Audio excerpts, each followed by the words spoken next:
Castilla y León fue la primera comunidad autónoma española, incluso antes que el organismo nacional. Nacía en 1991 el Consejo Económico y Social de Castilla y León, un organismo con la pretensión de convertirse en un foro estable de diálogo y de participación de los agentes sociales y económicos. En definitiva, lo que pretende es ayudar a los políticos, a las instituciones, a los gobiernos a tomar las decisiones en estos ámbitos, en los ámbitos social, en el laboral y también en el económico.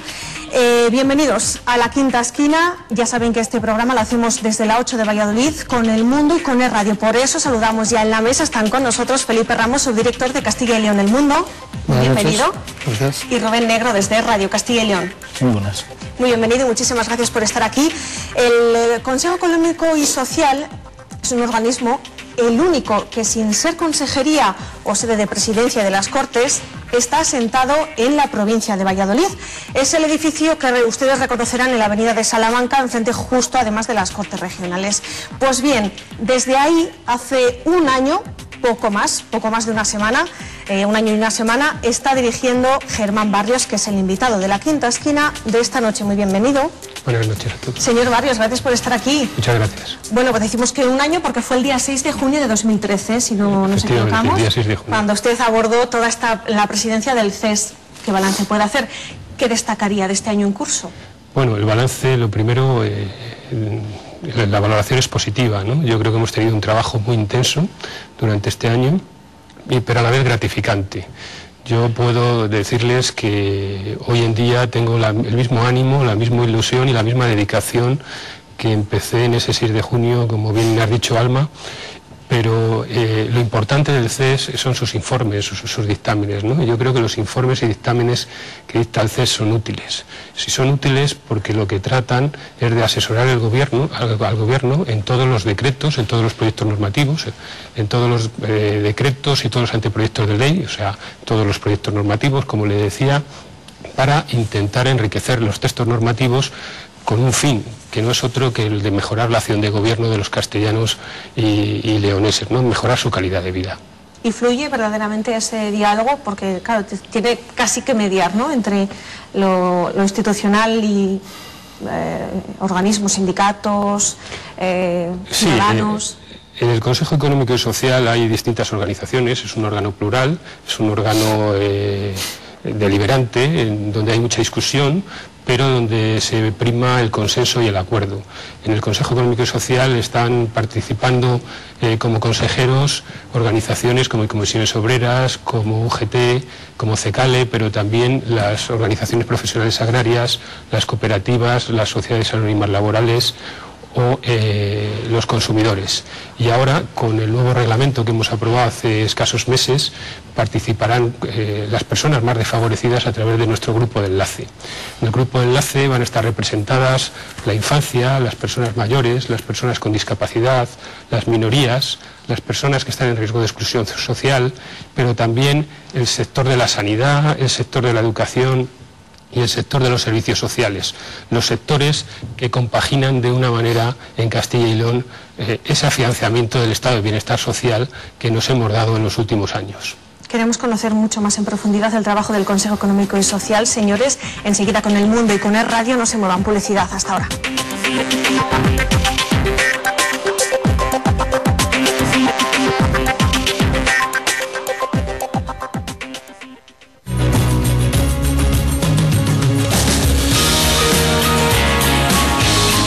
¿Quieres aprender una profesión con futuro? No pierdas ni un minuto. Matricúlate ya en los nuevos cursos de peluquería y estética en las academias Revlon Professional. Contamos con lo último en aparatología y los mejores productos para tus prácticas. Con posibilidad de realizar eventos en el mundo de la moda, escenografía, televisión, teatro, desfiles. Matricúlate en la academia Revlon Professional y descubrirás un mundo fascinante.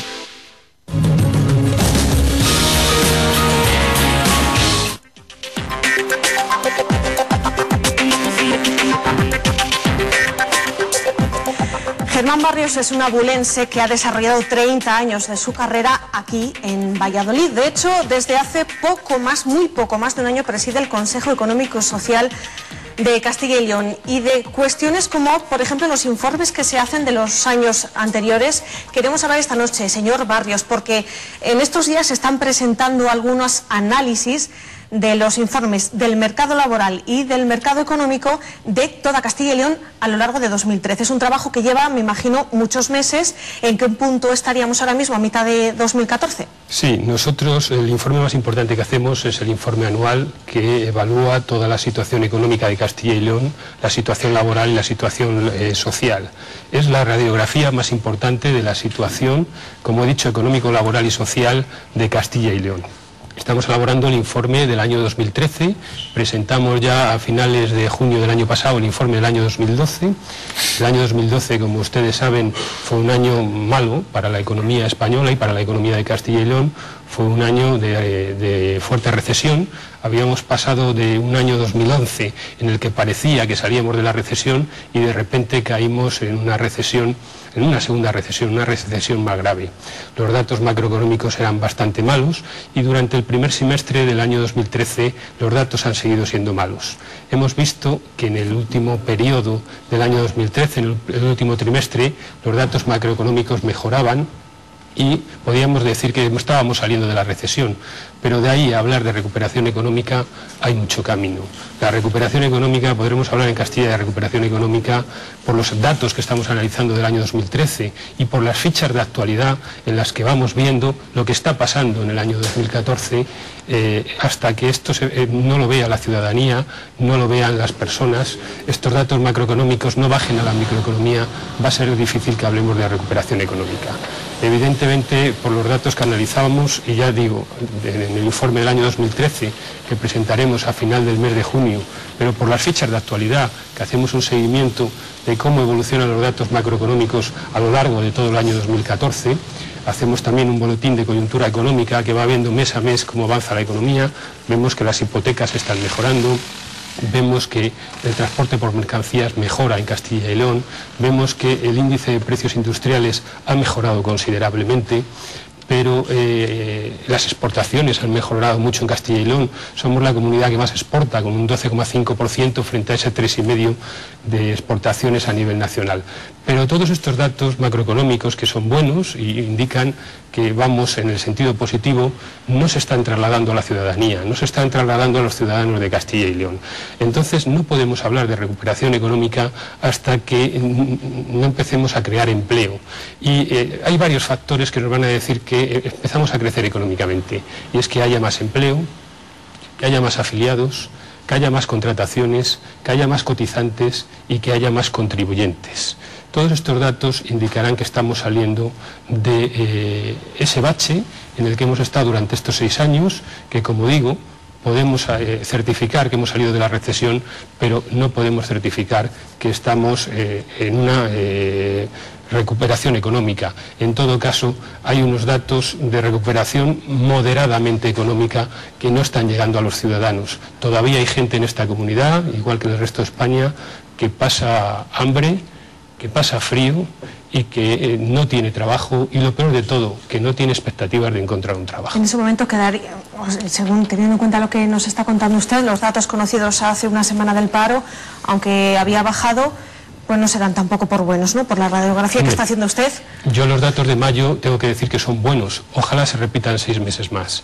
Si se repiten 6 meses más los datos de mayo, que han sido buenos a nivel nacional, con 110.000 parados menos, o los datos de Castilla y León, que indican que hay 16.000 parados menos que el año pasado, pues podremos decir que estamos saliendo de la crisis y que hay recuperación económica. Pero hay que ver cómo avanza el año, hay que ver cómo salimos de esas cifras de desempleo, que no dejan de ser, según la EPA, 257.000 desempleados en Castilla y León, o según el paro registrado, 227.000 desempleados. Muchos desempleados. Y además muchas personas en riesgo de pobreza. Quiero que sepan ustedes que los 20 españoles más ricos de este país tienen más patrimonio que 9 millones de españoles, o que el 20% de los españoles que más ganan representan en su estado de riqueza hace unos años 5 veces más que el 20% de los que menos ganan, pero hoy en día 7 veces más. O sea, que el riesgo de pobreza cada vez aumenta. Hay muchas familias que, como decía antes, lo están pasando mal. ¿Abrimos ya el turno de preguntas, compañeros? Yo quería preguntar, camino del cuarto de siglo de vida al Consejo Económico y Social, sin embargo estos últimos años quizás han sido los más difíciles a la hora de que el ciudadano se pregunte cuál es la utilidad del CES. ¿Usted piensa al frente del CES, después de un año al frente del CES, que el ciudadano sabe cuál es la utilidad del Consejo Económico y Social, que percibe que lo que dice el CES luego le haga caso el Ejecutivo o no? Bueno, nosotros lo que hacemos, aparte de muchos informes a iniciativa propia, hacemos informes, como he dicho antes, de todos los proyectos normativos que emanan del Gobierno, proyectos de decreto y anteproyectos de ley. Cuando hacemos el informe, vemos el expediente completo, vemos el anteproyecto, el proyecto que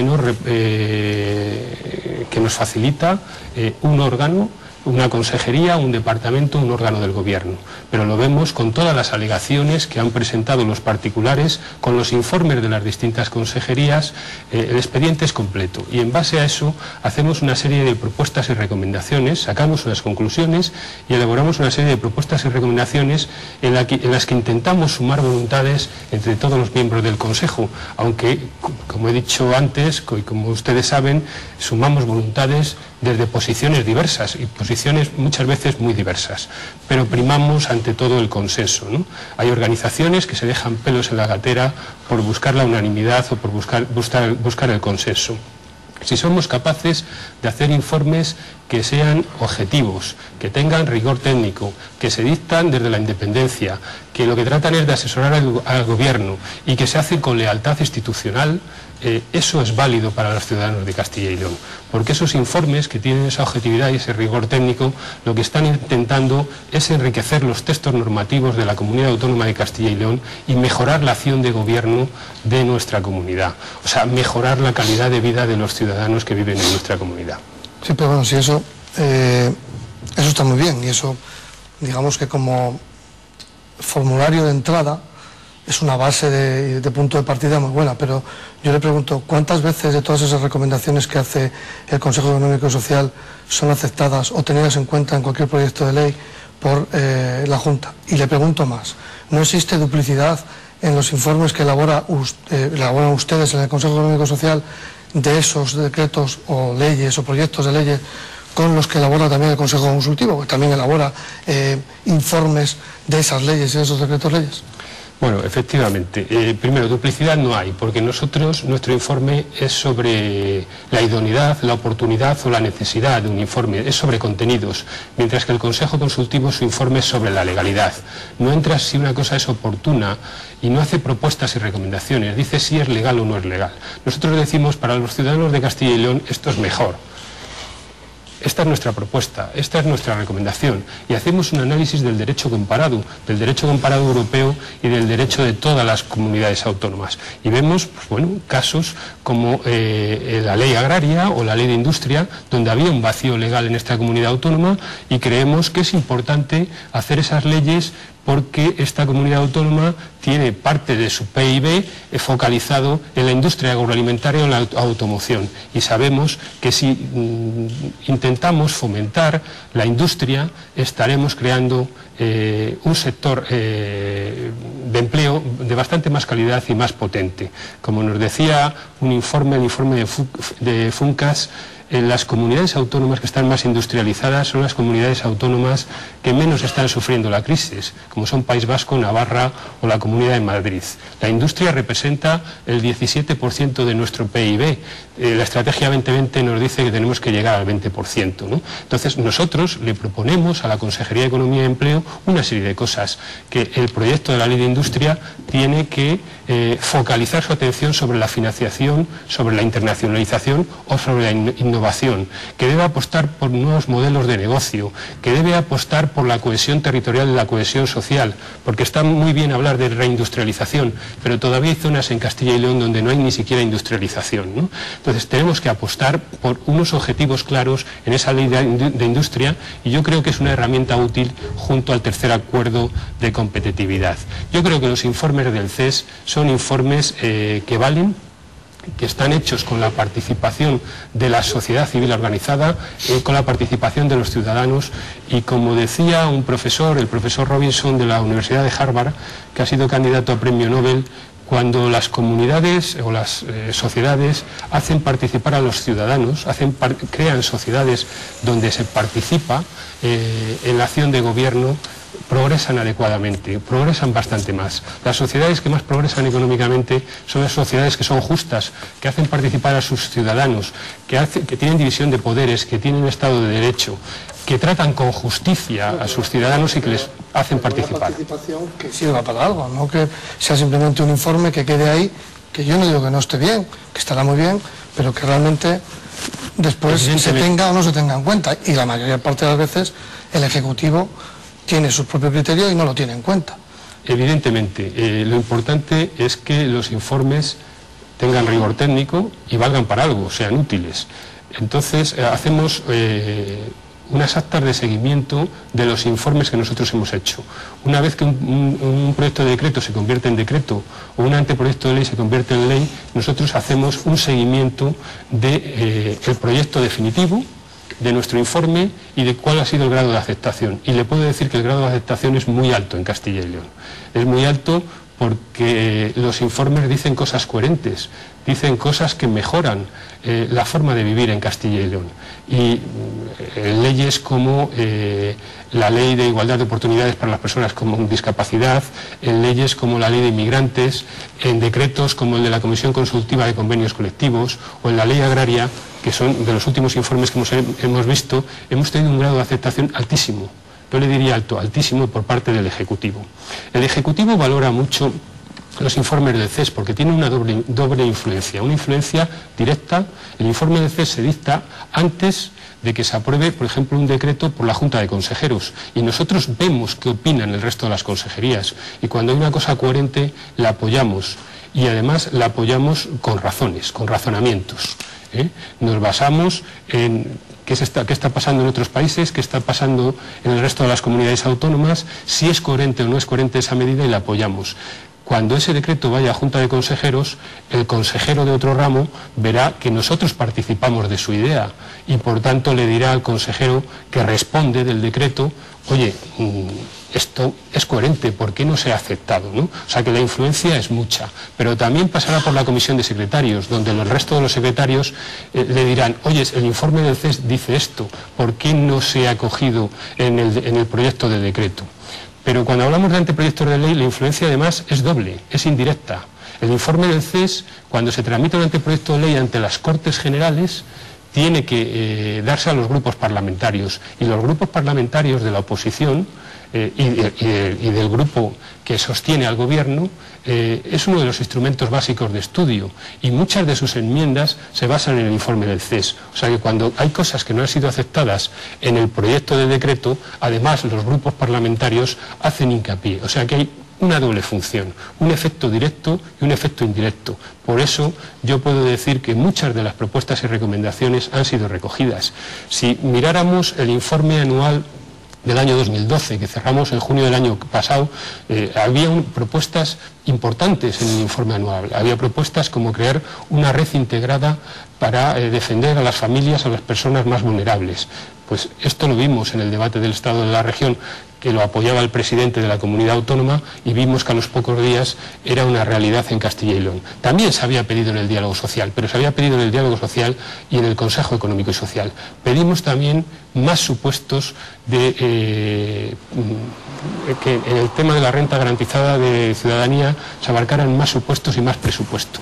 Es verdad que era un crédito ampliable y que como cualquier crédito ampliable, cualquier persona que esté en las condiciones de percibir la renta garantizada de ciudadanía se le tiene que aportar las cantidades que la renta garantizada de ciudadanía intenta o la situación que intenta solventar a través de unas cantidades económicas. Bueno, sí, queremos hablar de muchas cosas. No, pero es que no sé si realmente Felipe te ha respondido. Sí, bueno, yo le iba a decir una pregunta muy usted acaba de decir, por ejemplo, es que por el dato concreto. Usted hablaba de informes que ahí están los sindicatos, están en las OPAs, y usted lo acaba de decir, muchas de las recomendaciones que ustedes hacen están en el diálogo social y están en la mesa del diálogo social. Para mí eso es una duplicidad, ya no sé para usted. El diálogo tiene dos partes importantes, el diálogo social. Una es el diálogo social concertación, que es de carácter tripartito, donde están los sindicatos, los empresarios, y la Junta, el órgano que gobierna. Y otra pata del diálogo social es el Consejo Económico y Social. En el diálogo social, entendido por concertación social, ha habido medidas muy importantes, como la Ley de Estímulos a la Creación de Empleo, el Tercer Acuerdo Marco de la Competitividad o la Estrategia Integrada. Pero ese diálogo social no ve todos los proyectos de decreto, ni todos los anteproyectos de ley, ni todas las estrategias, ni todas las planificaciones de cualquier materia. Habla de las que tienen un razonamiento económico, un razonamiento político de empleo, ¿no? Pero, y un decreto de apuestas, y un decreto de porteros de discoteca, y un decreto de fomento del alquiler. Hay muchos otros aspectos que, si no existiera el Consejo Económico y Social, habría un defecto fuerte en el diálogo social. El diálogo social estaría cojo. La ciudadanía parece que demanda cada vez más participación en la escena pública, o eso se puede entender de los últimos movimientos que estamos viendo, ciudadanos diversos. Ha hablado antes de grupos de enlace para incluir dentro del CES a otros sectores. ¿Cómo se canalizarían? ¿Cómo actuarían? Sí, los grupos de enlace hemos pedido ya a los consejos sectoriales que serán nombrados por el Pleno, pero que nos digan candidatos de organizaciones que están en esos consejos sectoriales, y nosotros queremos ser la voz y el portavoz de todas esas minorías, del sector de la infancia, del sector de la juventud, del sector de las personas dependientes, del sector de las personas con discapacidad, de esos sectores de la economía que fomentan y que aglutinan el estado de bienestar social, como es la salud, la educación y las políticas sociales. Queremos ser voz y portavoz de ellos. Queremos enlazar a los ciudadanos y a la sociedad con el Ejecutivo regional. ¿Cómo? Le preguntaba Rubén, ¿cómo? Pues la fórmula es tan simple como hacerles participar a través de plenos de los grupos de enlace, donde expresarán ellos su opinión, sus problemas, y sacaremos conclusiones, y de ahí saldrán propuestas y recomendaciones que pasarán al Pleno del CES para esas propuestas y recomendaciones, una vez que sean autorizadas y reconocidas por el Pleno del CES, sean encaminadas a quien gobierna para que intente mejorar la situación de estos colectivos. Unos plenos a los que me imagino que no puede ir la gente a hacer cola porque habrá un cupo. Para que la gente sepa cómo participar, ¿hay que apuntarse en algún sitio? ¿Cómo funciona esto? Porque claro, dice usted unos plenos en los que participa la ciudadanía. ¿Qué ciudadanos? ¿Cómo? ¿En qué fechas? La ciudadanía participa a través de las organizaciones más representativas, ¿no? Ahí no puede ir un ciudadano normal. En realidad, en el Pleno hay 36 consejeros que lo conforman, como decía antes, UGT, Comisiones Obreras, CECALE, las OPAs, todas las OPAs de Castilla y León, todas las organizaciones profesionales agrarias, los consumidores, las cooperativas y las sociedades anónimas, las sociedades laborales, ¿no? Y también los expertos. Hay expertos de la Junta de cada uno de los departamentos que son funcionarios de reconocido prestigio, que son expertos en temas sanitarios, en temas educativos, en temas de economía, en temas de servicios sociales. Yo creo que hay una representación de la sociedad muy importante a través de esas organizaciones. Es la forma en que participan los ciudadanos, y de ahí se sacan, de nuestras deliberaciones, de nuestras discusiones, de nuestros debates, se sacan una serie de conclusiones y se formulan una serie de propuestas y recomendaciones que lo que tratan es de mejorar las cosas y la calidad de vida de todos los ciudadanos de Castilla y León. Pues mira, por ejemplo, la ciudadanía lo que reclama básicamente es operatividad, pragmatismo, es decir, que aquello que los organismos que hay públicos llevan a efecto se pueda cumplir. Yo le voy a hacer una pregunta. ¿Usted realmente considera que un informe económico y social de Castilla y León presentado a finales de julio, pero que es del 2013, es realmente efectivo y eficaz, cuando estamos a mediados de 2014 y los datos económicos y macroeconómicos han cambiado sustancialmente en este primer semestre? Sí, creo que es muy eficaz. Primero porque es muy difícil hacerlo de otra manera.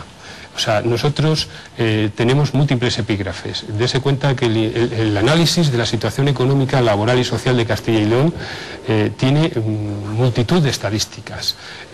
Pedimos datos a todos los departamentos de la Administración del Estado, a todos los departamentos o a todas las consejerías de la Junta, a las confederaciones hidrográficas, a las distintas administraciones. O sea, tenemos que evaluar muchos datos. El informe anual tendrá casi 1.600 páginas. Entonces, el informe anual lo que hace es un reflejo claro de lo que está pasando en la economía, lo que está pasando en la situación laboral y en la situación social de Castilla y León. Y de ese informe lo importante, y somos la única comunidad que lo hace, porque de todos los CES, la única comunidad que saca conclusiones y hace propuestas y recomendaciones es la de Castilla y León. Sacamos, como le decía, una serie de conclusiones y en base a eso sacamos unas propuestas y recomendaciones. Es muy difícil evaluar los datos tan complejos, tan amplios, si no tenemos un tiempo para estudiarlos. Porque estudiamos desde la minería, desde los recursos energéticos, desde qué pasa con la financiación, qué pasa con el sistema fiscal, qué pasa con los convenios colectivos, si hay mucha conflictividad laboral o poca, con los temas sociales relativos al medio ambiente, a temas de extinción de incendios, a temas de la vivienda. Los aspectos son tan múltiples que es muy difícil de evaluarlos. Sí, pero le voy a poner un ejemplo. Perdone, si queda muy claro, pero yo le voy a poner un ejemplo. Ustedes, cuando saquen el próximo informe de 2013, referido al año 2013, será a finales de junio, como usted acaba de decir. Hace menos de un mes, bueno, ni siquiera un mes, hace 10 días, se ha presentado el nuevo plan de competitividad con un gran desarrollo para la economía, con un nuevo proyecto de reindustrialización, de industrialización en Castilla y León. ¿De verdad no cree usted que el informe de los datos económicos de Castilla y León 2013 queda un tanto obsoleto en junio, sí, con ese nuevo informe sobre la mesa que cambia el panorama o que pretende cambiar el panorama? Sí, pero nosotros es que no hacemos solamente ese informe anual. Ese informe anual es un documento de trabajo y es un documento importante. Nosotros hacemos otra cosa que se llaman las fichas de actualidad. Nosotros hacemos unas fichas económicas, sociales y laborales cuando sale el dato y las publicamos el mismo día. Se pueden ver en nuestra página web y se facilitan a todos los consejeros y también a los procuradores, senadores y diputados por Castilla y León, y creo que a los municipios de más de 10.000 habitantes, para que sepan cuál es la situación económica de Castilla y León. Ahí estudiamos cómo van las hipotecas, cómo va la licitación en Castilla y León, pero a fecha actual, cómo va los elementos de transporte, cómo va el IPI, cómo va cualquier documento macroeconómico que tenga una fuente. Nosotros ahí sí que hacemos información, no hacemos opinión. Y esas fichas de actualidad las estamos dando el día que sale el dato, y además mensualmente sacamos un boletín de coyuntura económica que facilitamos también a todos estos organismos. O sea, que estamos analizando lo que ha pasado en el 2013 para poder sacar propuestas y recomendaciones, pero también estamos analizando lo que está pasando en el día de hoy en Castilla y León. Por eso sabemos que las hipotecas van mejor en Castilla y León que en España, que es de un 5,2 frente a la subida en las hipotecas, frente a un 2 y pico de la media nacional. Sabemos que tenemos el índice de producción industrial más alto de todas las comunidades autónomas. Perdón, esos datos los da el INE también. Sí, pero nosotros los facilitamos a nuestros consejeros para que se formulen propuestas y recomendaciones. Una cosa es que los datos estén ahí y otra cosa es que los datos estén ahí, se saquen conclusiones, se evalúen y se hagan propuestas y recomendaciones. Es muy distinto.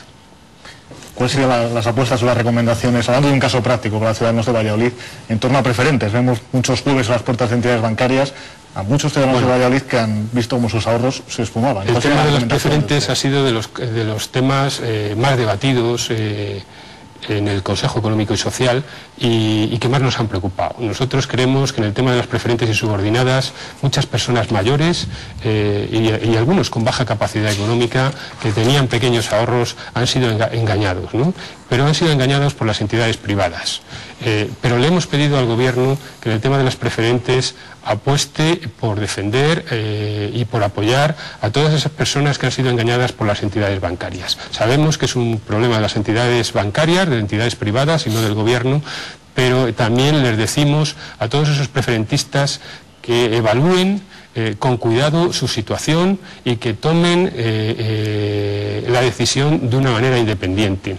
A nosotros nos preocupa porque incluso en el caso de ganar el juicio o en el caso de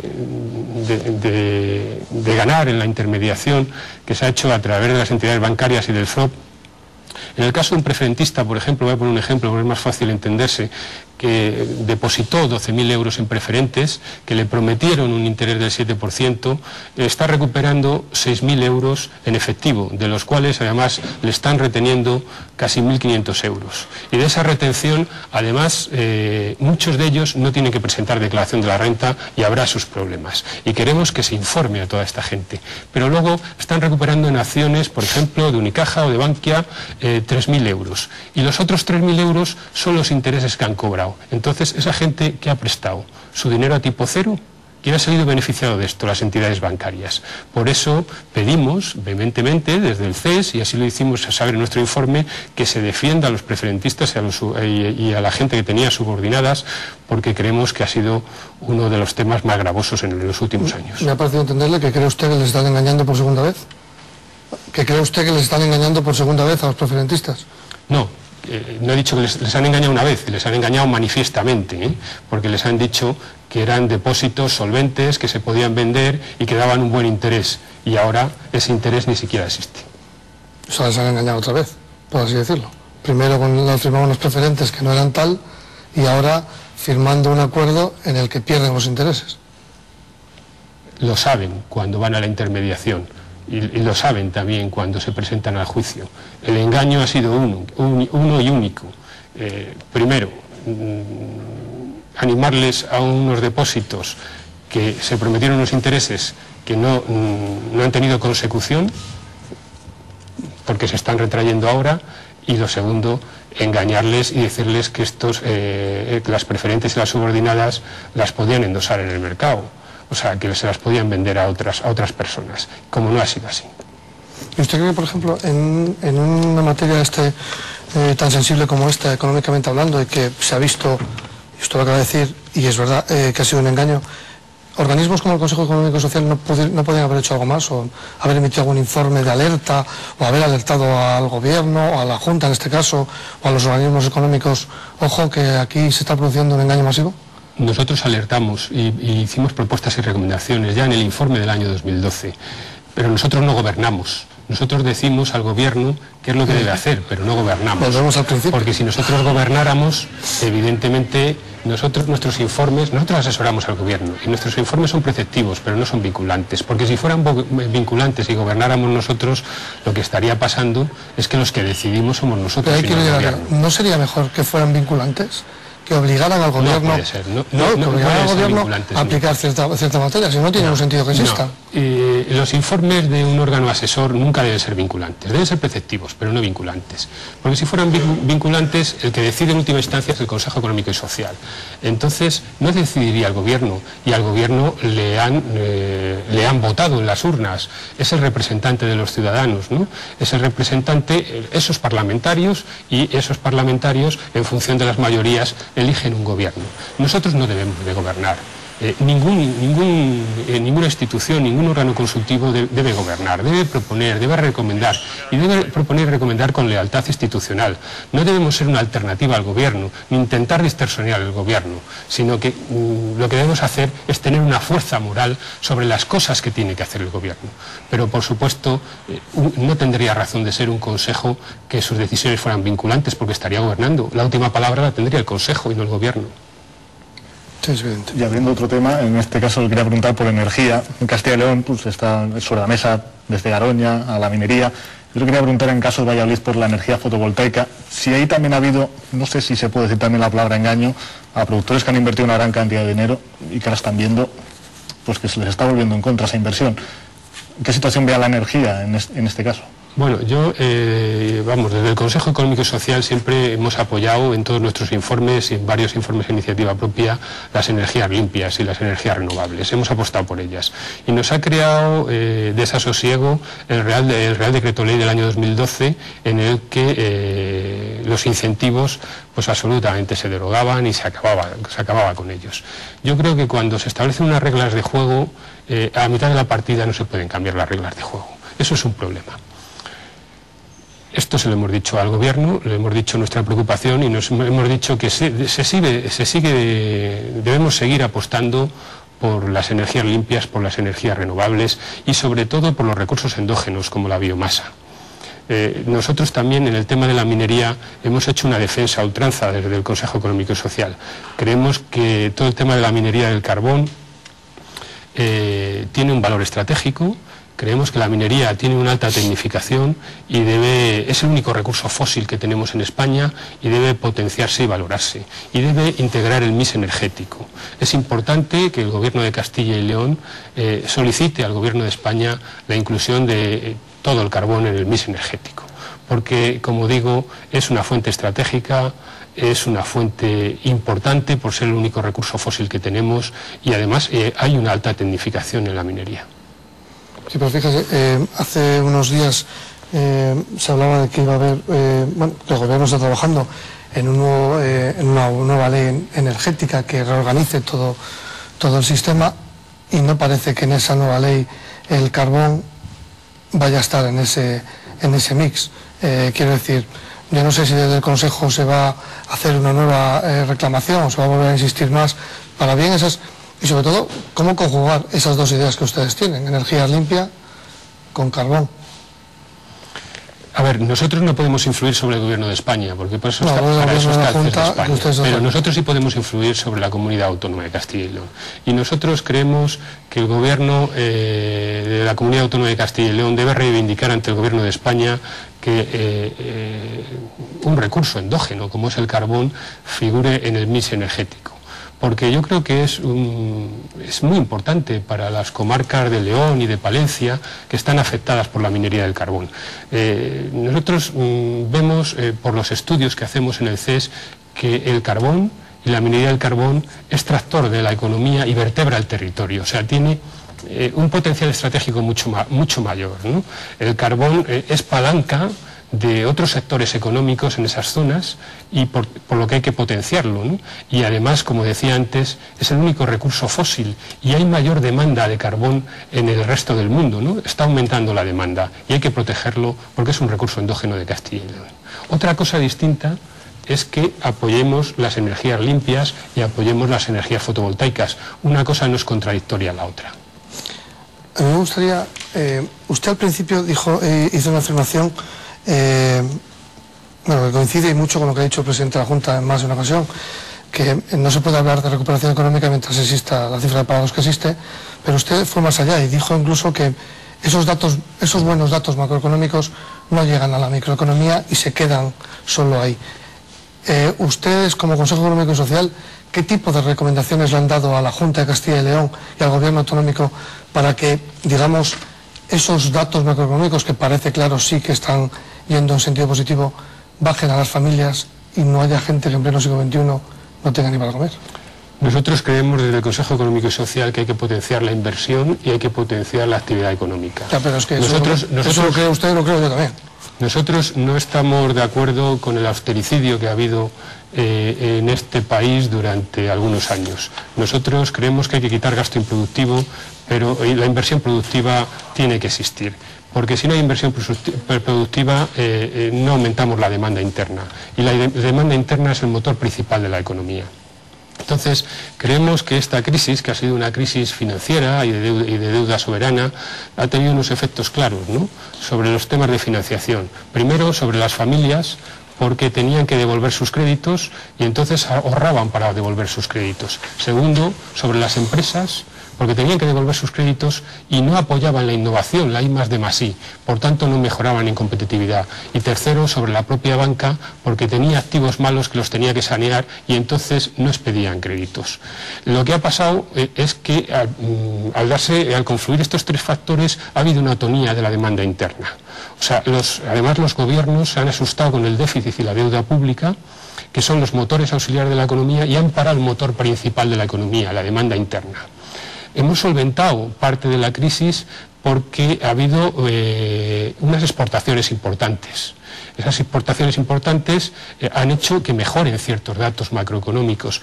Pero ¿qué pasa? En esas exportaciones no es el motor principal de la economía de un país como España, porque dependen mucho de los terceros países. Dependen que países como Alemania o China, que están creciendo económicamente, tengan más demanda interna, pero a la vez importen bienes. Y eso no lo podemos regular nosotros.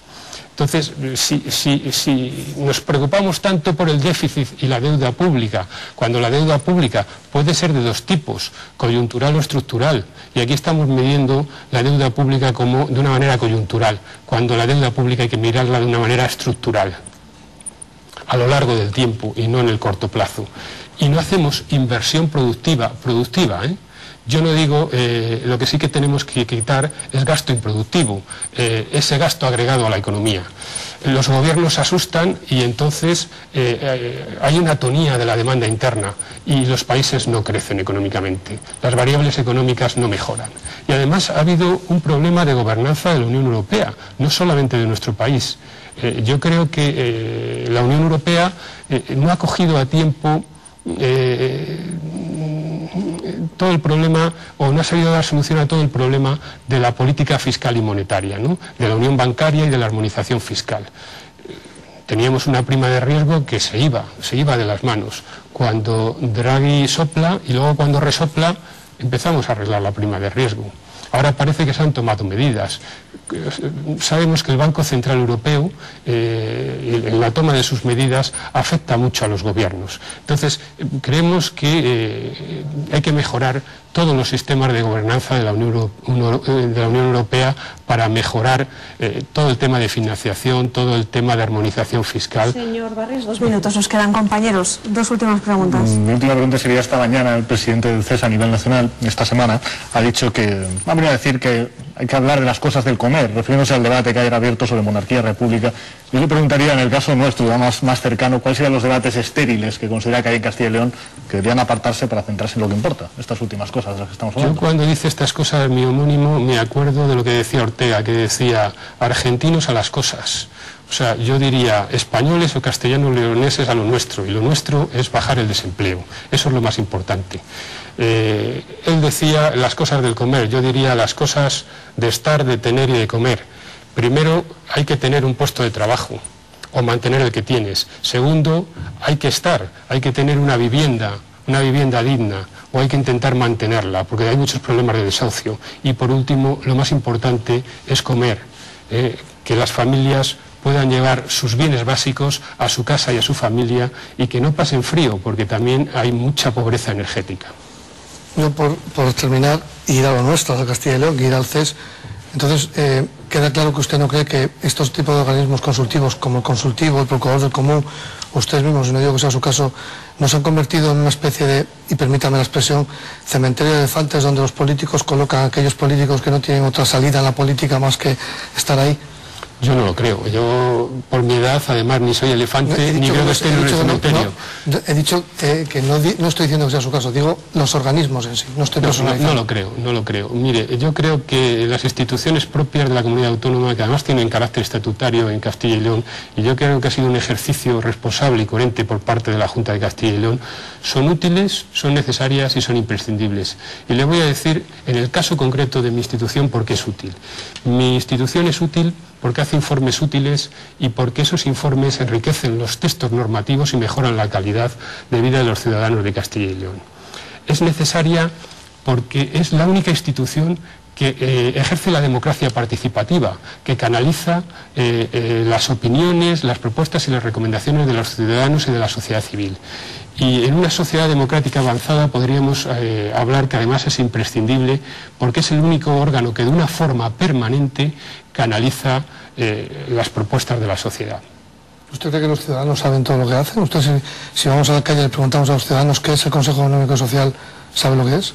La verdad es que somos unos desconocidos, pero nuestra labor es importante y nuestra labor mejora la calidad de vida de los ciudadanos de Castilla y León. Pues ojalá así siga siendo y ojalá les tomen más en cuenta, porque verdaderamente pues se hacen esos análisis que tendrán que ejecutarse.